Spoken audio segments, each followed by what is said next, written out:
তো বন্ধুগণ, আসসালামু আলাইকুম। আজকে আমি আপনাদের সাথে চাউলের গুঁড়ি দিয়ে কিভাবে খুব সহজে কাই করে নরম তুলতুলে রুটি পিঠা তৈরি করবেন তারই রেসিপিটি শেয়ার করব।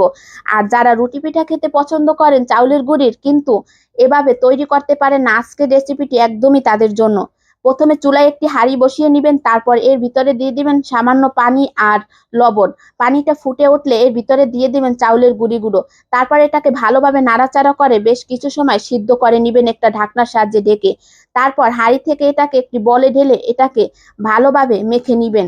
আর হাতের সাহায্যে এটাকে ভালোভাবে বেশ কিছু সময় মেখে নিবেন। আর এটা যত ভালোভাবে মেখে নিবেন রুটিগুলো ততই কিন্তু নরম এবং তুলতুলে হবে। তারপর এই কাইটাকে ভালোভাবে মাখাচাকা করে এটাকে একটি পুতর মতন তৈরি করে লম্বা করে দাঁড়া করিয়ে সুতা দিয়ে ভালোভাবে গোল গোল করে কেটে নিব। আর এভাবে কেটলে সবগুলো রুটির সাইজ কিন্তু এক রকমের হবে এবং আপনি এটাকে বেলেও কিন্তু আরাম পাবেন। তারপর এটাকে বেলে চুলায় তাওয়ার উপর সেঁকে নিব। ব্যাস, এভাবেই তৈরি হয়ে যাবে নরম এবং তুলতুলে রুটি পিঠা। আর চাউলের গুঁড়ি দিয়ে সহজভাবে এই রুটি পিঠাটা আপনারা বাসায় একবার ট্রাই করে দেখতে পারেন। ধন্যবাদ সবাইকে। আল্লাহ হাফেজ।